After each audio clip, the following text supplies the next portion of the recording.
Okay, so this is an example we did from chapter 1. So we have the financial information for Apple, and then we established income statement, statement of owner's equity, balance sheet. We do not have a statement of cash flows just because we don't have enough information for that. So my purpose here is to establish the trial balance based on the provided information. So in chapter 2, we learned a trial balance, and it takes the format of a debit and a credit, okay, all together. And you need to report the number for assets, liabilities, and also equity, all right? And then you need to get the total for, so you get a total for debit and also total for credit. All right, so that is called a trial balance. And in this particular case, so let's just get started.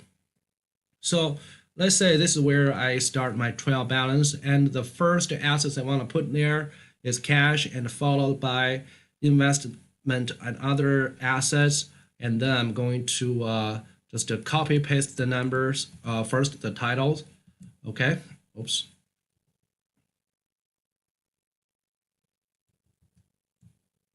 Copy, and then paste. All right, increase the width a little bit.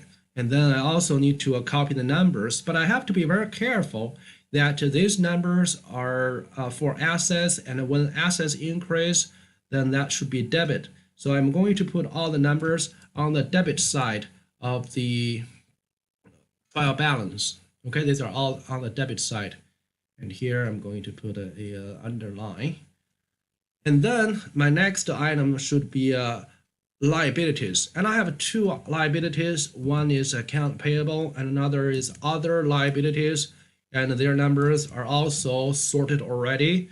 So just to put it in the credit side. So when you have payables, when you have liabilities, that's actually credit. And then I need to record my owner's equity. So for owner's equity, I have owner's capital being injected in the business. I also have withdrawals.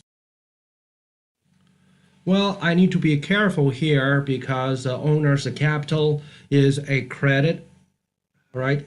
Whereas the owner's withdrawal is a debit that reduces equity's value.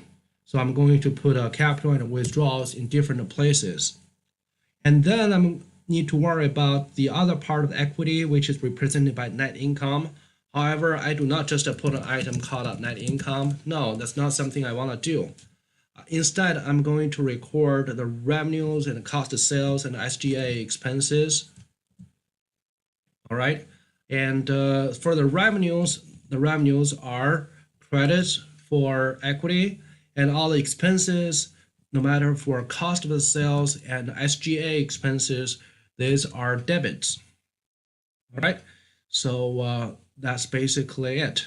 So I have the liability sort up, assets sort up, and also the equity part is sort up. Now I'm going to get the total. So the total for all the debits, so I'm going to use the summation function of Excel and select all the cells listed above. All right, and then just drag it to the right. Okay, and you will see I have the summation of all the credits. So the total debit and the total credit would match each other. And for a presentation purpose, I'm going to make this all in the form of dollars. All right, so I just hit the dollar sign after select all of them. And then I'm going to decrease decimal. All right, so after I hit the dollar sign, you will see commas are added to the numbers for every 3 zeros. Okay, so that's how we should present the numbers. And you can apply the same format to all the other numbers here. So what you can do is first highlight a number or a group of numbers with the ideal format, and then you hit a format painter.